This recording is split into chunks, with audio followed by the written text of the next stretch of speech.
Hey everybody, welcome back to Glass Goof. Today we're making the largest bowl that we've ever made on the channel. This one was a blast to put together and I really hope that you enjoy it. So make sure you're subscribed to the channel and let's go ahead and head to the studio and get to work. So inside this metal box right here called the garage, I have some canes, some little lengths of colored glass that we're going to use to make our pattern, and they've preheated in here to about 1,000 degrees. So I'm going to pick them up on our metal forks, and then I'm going to bring it over to the glory hole so that we can bring it up to temperature and eventually roll it up and create our pattern. Cold, so it'll be good for heating this up. This makes a really good like smoky cold. Yeah, it's nice. I tell you, I'm going to Corning later this year. So inside of our oven, the burner is on the right side, which basically means that the right side of this plate will get hotter than the left side because of all the heat that's coming out of the burner. So we flip the plate around so that it can get evenly heated on both sides. As we do that, whenever we come out, we're going to start to compress the canes together so that they fuse into a nice plate and so that there aren't any gaps in between our canes. Here in just a moment, we're going to be rolling this up into a cylinder on a blowpipe. So we want to make sure that it's a nice flat plate with no gaps in between so that it just saves us some work in the future. So now I'm going to make what's called a collar. I'm going to get a small bit of glass on the bottom of my blowpipe and we're going to end up blowing a bubble straight through it so that there's no glass covering the tip where the hole is exposed, and then I'll use that to roll up our canes into a cylinder around the collar.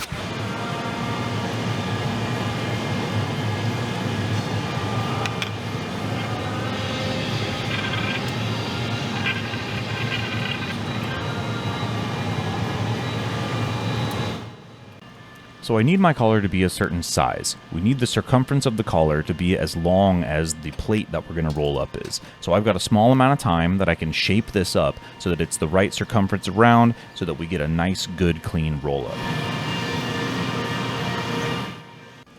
So now I have the right size collar, our canes are fused, and we can go for the roll up.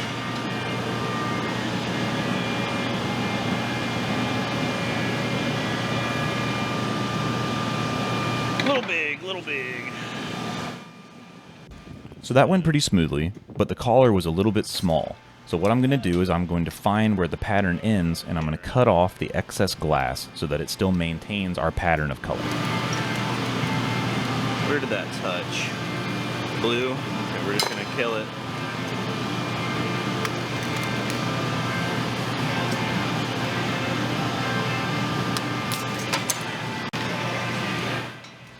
And there we go. So we still have a good pattern, you know, there's no odd numbers of canes or anything. And now I just have to seal up all the gaps and we'll be good to go. Pattern, you know what I mean? I got some gaps, but whatever.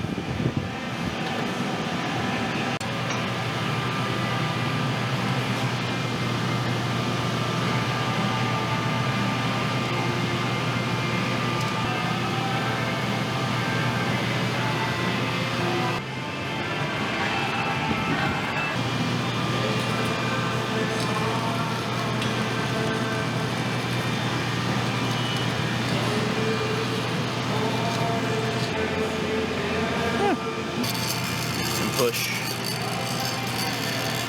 Alright, awesome. So now that all the canes are fused, we're going to get rid of a small bit of glass on the end and seal off our bubble so that it's airtight. Okay. Close stuff too. Oh yeah, that's awesome, man. Yeah, it's so bro. cool. I'm excited about that. Yeah.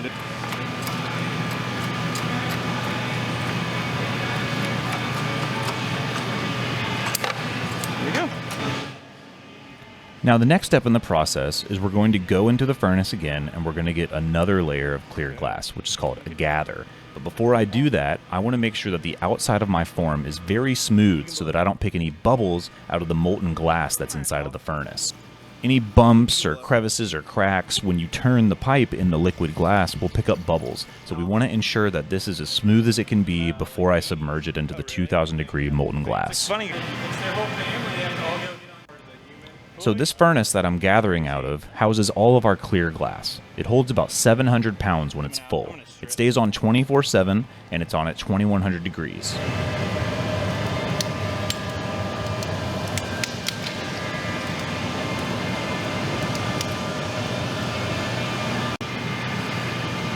We got a little bubble, but that's okay. So that new layer of glass is very hot, especially compared to the core of our glass. So I'm going to use this wooden tool called a block to smooth out that layer, and while it's extra hot, I can move it while the inside is cold but the outside is still hot.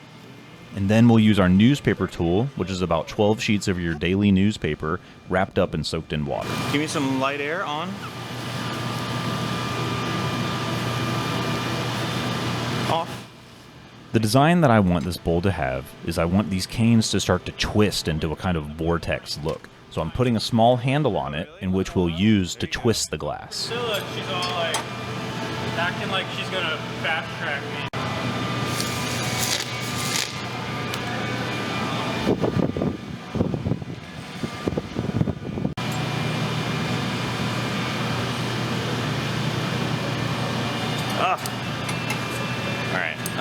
Give me 1 second. Oh my god, I should have put a glove on. Woo! Dip your hand in water. I know. It's too cold now. But it's okay. Yeah, I'll do it again. I like to sell cheap, so it kind of works well there. Yeah. You say blow? No.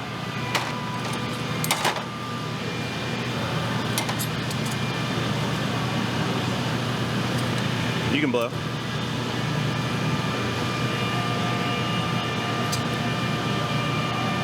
Off. And blow. Okay, off.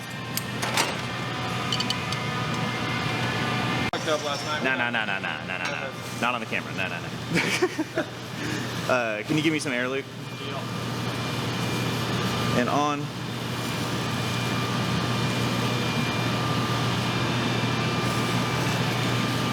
All right, off.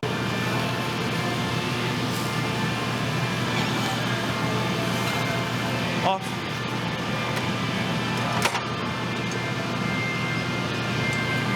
Yeah, I'm gonna get.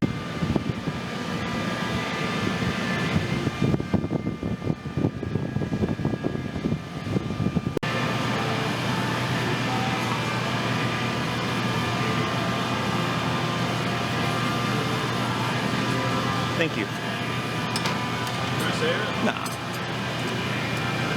I need to jack it down more. I shouldn't have done. A little more on my wrist. One thing I learned at that class is, you know, if you want it to, yeah, squish it.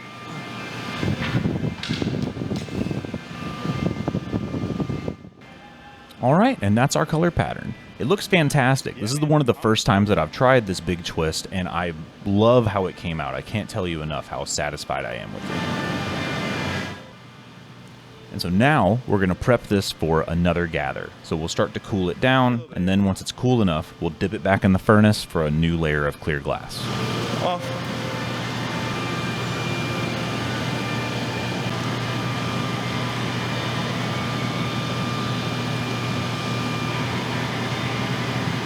Yep.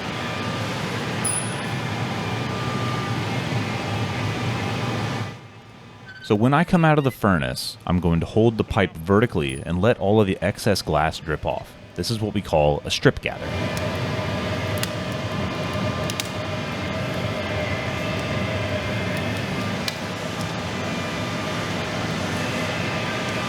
We have the 12, but it's, yeah, just the handle.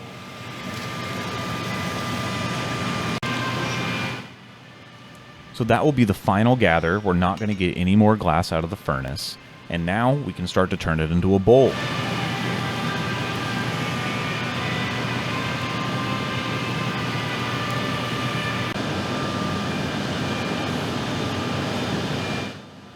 This table that you see me constantly rolling on is called a marvering table. It's a piece of thick metal that won't heat up, so I can roll the glass on it non-stop back and forth, and it helps to cool the glass as well as shape it.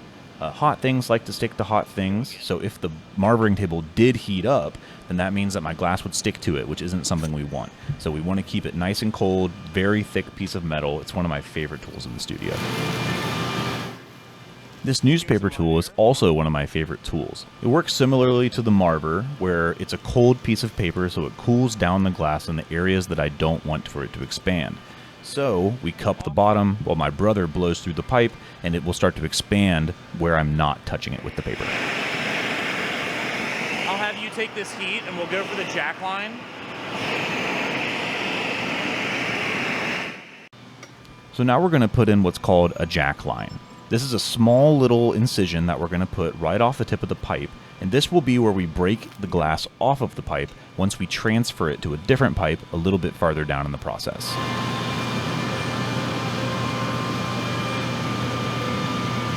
All right, awesome.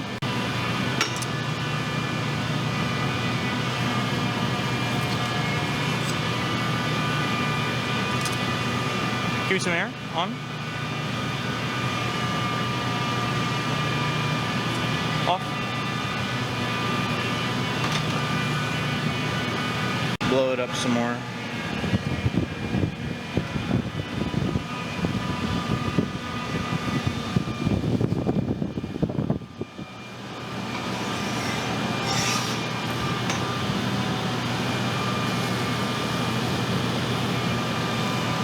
You can blow, and blow hard.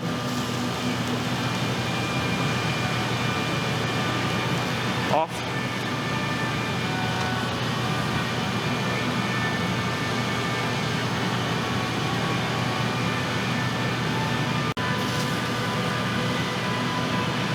And you can blow.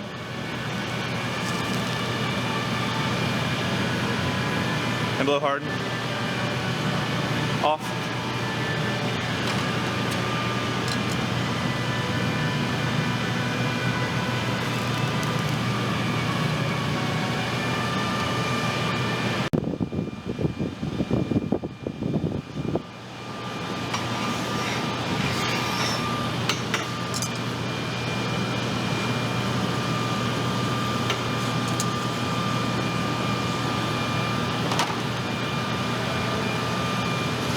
Give me some air, on.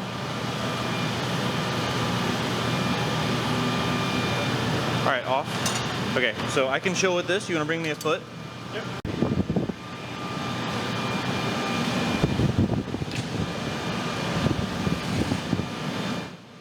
So on this bowl, I want for it to have a small pedestal foot. So my brother is getting a small bit of glass out of the furnace that will then bring over to add to the bottom of our bowl.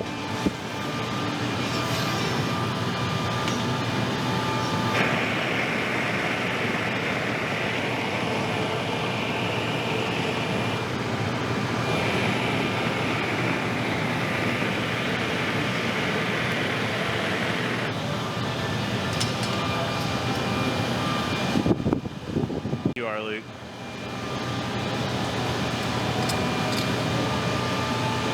Oh, it's moving too much. Oh, it's too hot.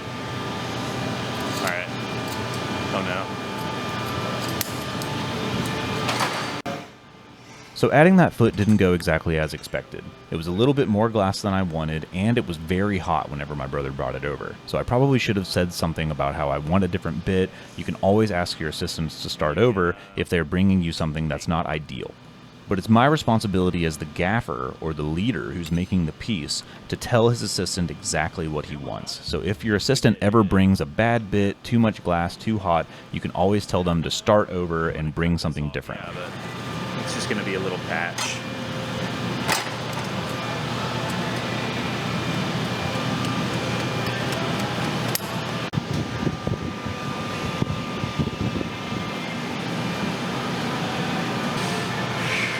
Okay, what am I gonna do? Ha ha ha, this looks terrible. Okay, whatever. Bench is a mess.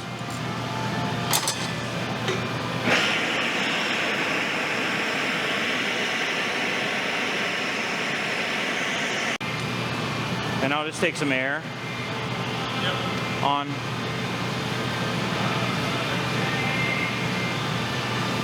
All right, off.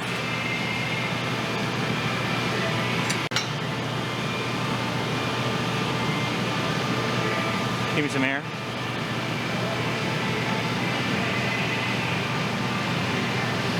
All right, off. So now that we've flattened the bottom of the piece out and we've fixed our mistake from before with the foot, we're going to set up to transfer this piece to a different pipe.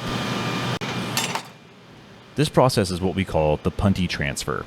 So my brother has a solid pipe in his hands and he's gathering a little bit of glass on the tip of it. We're going to use this glass as glue to attach to the bottom of the bowl, and we'll transfer it from the pipe that I have in my hands to the new pipe. This way, the piece will be flipped over on the new pipe and a hole will be exposed at the top where the bubble originally went into the piece. We will then be able to use our tools to lift up the rim of the piece from that hole and start to turn it into a real bowl.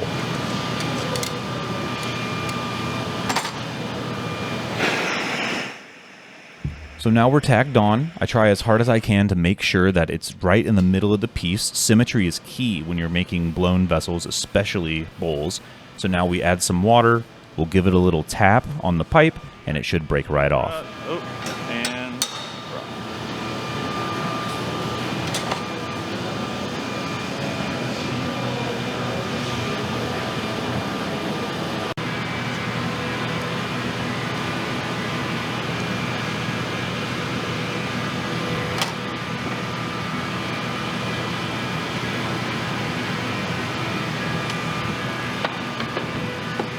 And I like it. Is that? yeah, I like it like this too. Bowls can be a very finicky form, so you have to use different tools to open them in a particular way. This tool is called the Soffietta. Shield me. You can inflate the piece from the inside, so I put it on the lip and blow. So this tool that I'm using now is called the Parchofis. They're basically two long dowels of wood soaked in water that will open the piece from the back. I can push from back to forward to try to create the nice kind of line that I want the bowl to follow. It's shitty like that sometimes. When you're making bowls, you have to be very vigilant about the speed that you turn at. Sometimes the centripetal force will fling the bowl out and it will lose your entire shape. Bowls are one of the hardest forms to make in glass.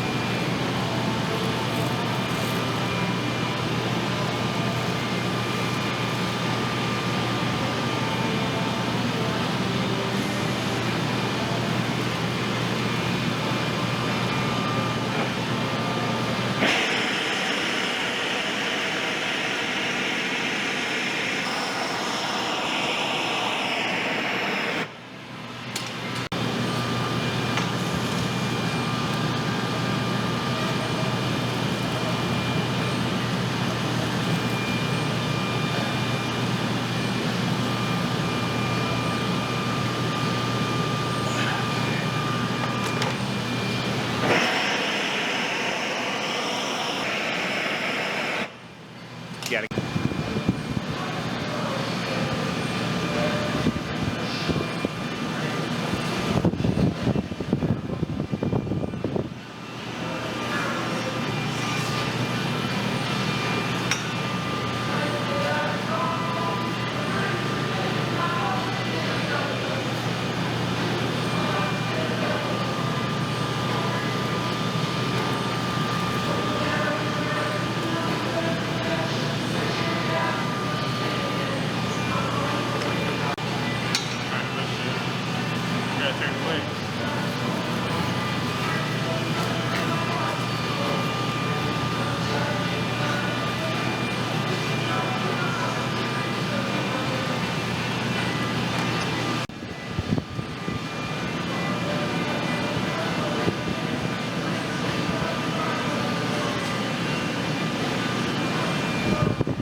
Can you open that other door all the way?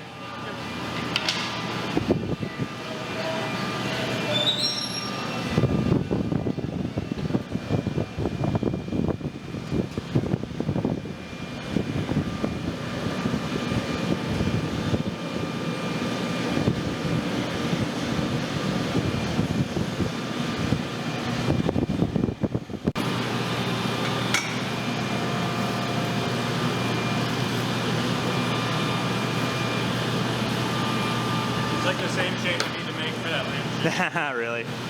That's funny. So bowls have an odd way of getting really big kind of quickly. So this one maxed out our glory hole. So as you'll see in just a second, this is the biggest thing that I could make because it's almost barely going to make it out when I come out of the reheating chamber. So now, the last thing we have to do is break it off of the pipe and transport it to our annealer to cool down. So we'll put some water exactly where we want it to break. My brother has the Kevlar gloves on. I'm going to tap the pipe, knock it off into his hands, and then we can transport it to our annealer where it will slowly cool over about 12 hours.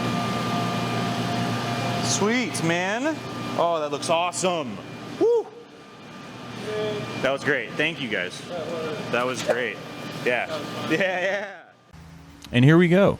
So I love how this bowl came out. Like I said earlier, this is one of the biggest, if not the biggest bowl that I've ever made. And the pattern looks amazing. The shape came out better than I could have imagined. And I was blown away by how this came out.